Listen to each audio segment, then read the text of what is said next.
আমিও খুব ভালো আছি। তো আমি সুমিতা চলে এসেছি আবার একটা নতুন ব্লগ নিয়ে। তো দেখো এখন 12টা প্রায় ছুঁই ছুঁই। তো সকালে মোটামুটি অনেকটা কাজ এগিয়ে নিয়েছি। আর বাবানের আজকে পরীক্ষা আছে, তোমাদের কালকে বলেছি, যার জন্য সকালে যে ভাত বসিয়ে দিয়েছি। আর এখানে ডাল সিদ্ধ হয়ে গেছে, পেঁপে দিয়ে ডাল করব, ডাল ফোড়ন দেবো, আলু কুচানো, এটা পোস্ত দিয়ে ভাজবো। আর এখানে রয়েছে মিষ্টির জন্য পেঁপে, ভাবছি মিষ্টি আজকে মাছের ঝোল, ওর মাছের ঝোল বলতে তো মাছ আর হলুদ দিয়ে নুন নুন তো দেওয়া যায় না, তেলও দেওয়া যায় না, তো ভাবছি রোজ রোজ একই দিচ্ছি, তো আজকে একটু পেঁপে দিয়ে ওকে ঝোল করে দেবো। তো ওটাই করবো। আর কালকের তরকারি সব রয়েছে, কালকে সেরকম খাওয়া হয়নি রাত্রিবেলা, কেননা আমার একটু খুব অম্বল হচ্ছিলো, বুক জ্বালা করছিলো। তো আমি আর ভাত খাইনি, দেখলেও অত তখন সাড়ে 8টার সময় চা মুড়ি খেয়ে আর কিছু খেতে পারিনি। আর মাছ ভাজা ছিল, আর মাছের তেল ছিল ইলিশ মাছ, তো বাবা ওটা দিয়ে ভাত খেয়ে নিয়েছে। তো রান্না রয়েছে, এবার বাবাকে ওই খাইয়ে তার স্কুল পাঠানো যাবে না, তার জন্য আবার ডাল করলাম। আলু, ও বললো যে মা একটুখানি পোস্ত দিয়ে আলু ভেজে দাও, তো ওটা খেয়ে ও পরীক্ষা দিতে চলে যাবে, পড়তে যাবে বলছি, পরীক্ষা দিতে চলে যাবে। তো চলো আজকে বকবকাশি করবো না, কেননা বাবানকে আগে স্কুলে পাঠিয়ে নিই, ওকে এই পড়া ধরলাম, ও এখন আবার পড়ছে ওই ঘরে। তো ওর পড়াটা হয়ে গেলে খেতে খাইয়ে দেবো, জামা টামা পরে স্কুল ড্রেস পরে স্কুল চলে যাক, তারপর তোমাদের সঙ্গে দেখা করছি। তো চলো সারাদিন থাকো আমার সাথে আর দেখতে থাকো আমি কী করি।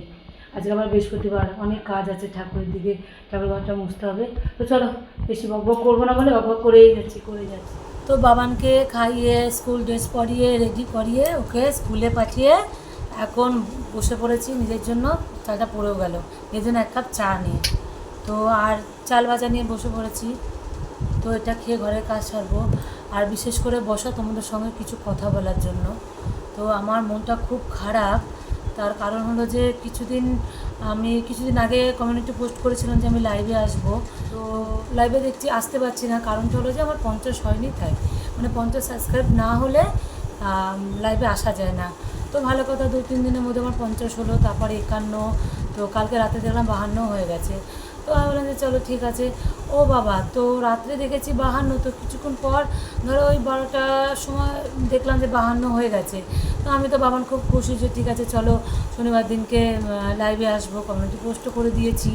দেওয়ার পরে এইবারে দেখছি ঠিক তোমার 12টার সময়, তো দেখলাম 2:30-3টের সময় আমার ঘুম ভেঙে গেছে, বৃষ্টি পড়ছিল তো ঘুম ভেঙে গেছে। তো এসিটা চালানো ছিল, এসিটা বন্ধ করার জন্য ঘুমটা ভেঙে গেছে আমার, শীত করছিল। তো তখন আমার হাত করে মোবাইলটা নিয়ে দেখছি যে 48 আমার সাবস্ক্রাইব কমে গেছে, 48, যদি এর আগেও হয়েছে। তো আজকে দেখছি 47, হ্যাঁ 47 হয়েছে। তো তারপর থেকে আমার মনটা এত খারাপ, আর ঘুম আসছে না, বাবাকে ডাকতেও পারছি না, কারণ আমার বাচ্চাটা ঘুমোচ্ছে, এবারে ও সকালে আবার উঠে পড়বে, ওই জন্য ওকে ডাকছি না, আমার না আর ঘুম আসছে না, এত মানে রীতিমতো কান্না পেয়ে যাচ্ছে যে কেন এরকম হচ্ছে আমার সাথে, আমি বুঝতে পারছি না। তো তোমাদের কারোর সাথে যদি এরকম আমাকে একটু প্লিজ বলো, তো কী করবো আমি বুঝতে পারছি না, এখনও মনটাও খারাপ, এত কষ্ট করে ভিডিও করছি।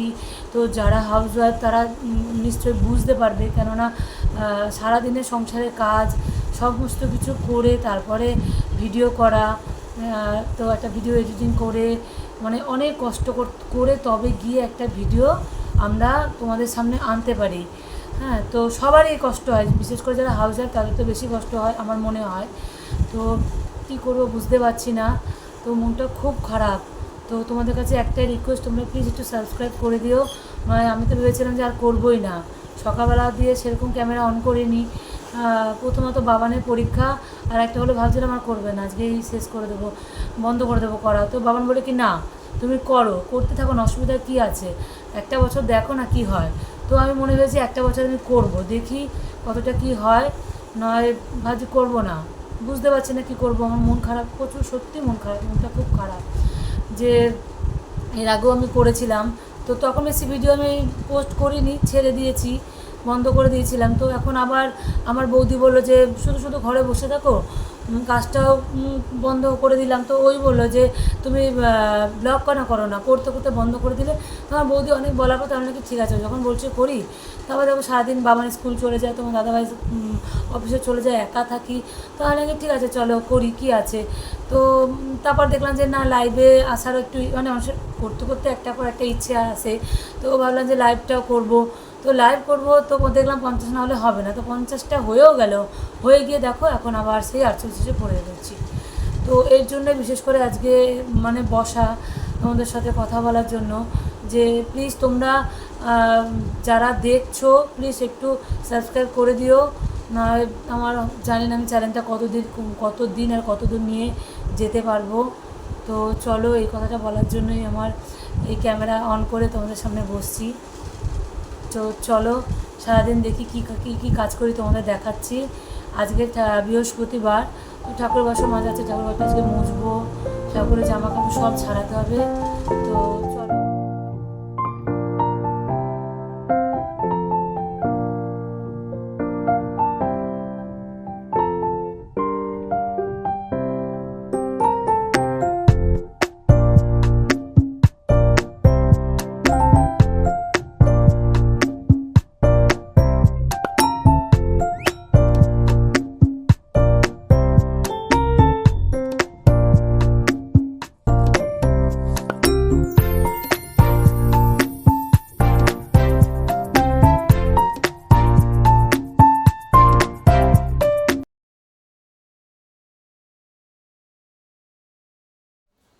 তো এখন যাচ্ছি ঠাকুরঘরে, ঠাকুরঘরটা মুছতে হবে। আজকে বৃহস্পতিবার দিনকে অনেক কাজ থাকে ঠাকুরের। আমার একটা বান্ধবী আমায় বলেছে যে ও বলছে যে বৃহস্পতিবার দিনকে অনেক পুজো আচ্ছা করতে হয়, কেননা আমার তো অনেকগুলো ঠাকুর সব পরিষ্কার করে পুজো করতে আমাকে পুজো করতে হয়। তাই ও আমাকে বলছে যে একটা কাজ করি, বৃহস্পতিবার দিনকে তুই সেরকম রান্নার ঝামেলা রাখবি না, আলু সিদ্ধ ডাল এসব করে নিবি।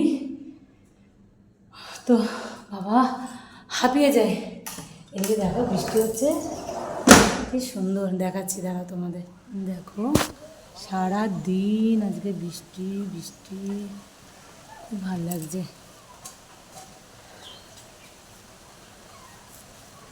আজকে সকালে ঘুম থেকে উঠে বাবা বলছে যে এই যদি পরীক্ষাটা না থাকতো মা, তাহলে তোমার আমি রাত্রি করে শুয়ে গল্প করতে পারতাম, কটা মুভি দেখতাম। আজকে হ্যাঁ ভালো হতো, কেননা আজকে রান্না সেরকম ছিল না, যা কালকে রান্না ছিল। বাবানকে তেমন একটা বাসি দিই না আমি, ওর একটু হজমের প্রবলেম আছে, ঠিক আছে। তো ওর জন্য একটুখানি ওকে ডাল করে দিতাম, ডিম ভেজে দিতাম, আমার হয়ে যেত। আর যা সবজি মানে তরকারি রান্না আছে আমার হয়ে যেত। তো ভেবেছিল কি ভাত, বাবানকে বলছিল কি যদি আজকে স্কুল না থাকতো তাহলে তোর ভাত করতাম, করে খাওয়া দাওয়া করে পুজো টুজো দিয়ে খেয়ে দিয়ে তারপরে দুজনে মিলে একদম মুভি দেখতাম বসে, পুরো বর্ষাটাকে এনজয় করতে পারতাম। এই প্ল্যান করছিলাম আমি আর মেয়ে। তো হলো না, কিছু করার নেই। তো চলো ঠাকুরঘরটা পরিষ্কার করে নিই, অনেক সময় পুজো দিতে 1-1.5 ঘন্টা লেগে যাবে আজকে। আজকে সব পরিষ্কার করব, সবার পোশাক ছাড়াবো আজকে, এই বেদিটাকে আজকে পরিষ্কার করব পুরো। তো চলো, ছাদটারও অবস্থা খুব খারাপ, জল জমে বসে আছে। ঠাকুর বাসনটা মেজে এ ঘরটা মুছে নিয়ে তারপর ছাদ পরিষ্কার করবো। ছাদ পরিষ্কার করা মানে তো সেই ভিজে একদম ভেলপুরি হয়ে যাবে। তো চলো।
হলো, ঠাকুরের বাসন মাজা হয়ে গেছে, ধোয়াও হয়ে গেছে। ঠাকুর বাসন মাজা ধোয়া সব হয়ে গেল। এবার যাব ফুল তুলতে।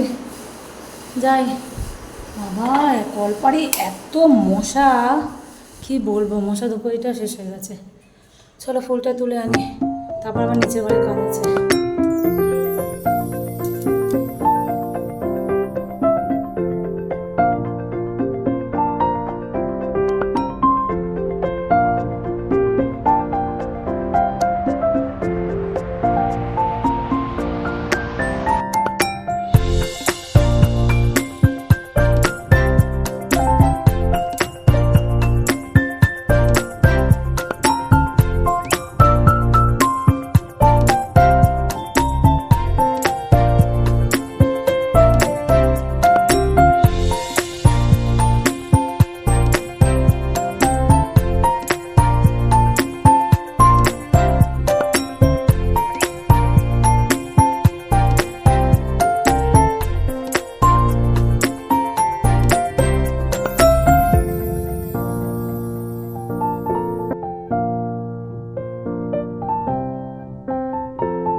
আমাদের ছাদে একটা জলের ট্যাঙ্কি, তার পাশে দেবে একটা সুন্দর বড় একটা গাছ আছে।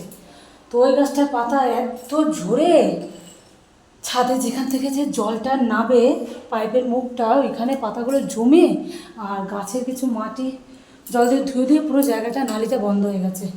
তো ওইটা ছাড়ানো হলো, জলটা এখন সুন্দর বেরোচ্ছে। তো চলো, দিকে কাজ হয়ে গেছে, এবার স্নান করতে যাব, এসে তারপর পুজো দেবো, খিদেও পেয়ে গেছে। চলো তোমরা দেখো, সব ফাঁকা করেছি। এখানে দেখো, এনাদের সবাইকে নিচে নামিয়ে অপেক্ষা করাচ্ছি।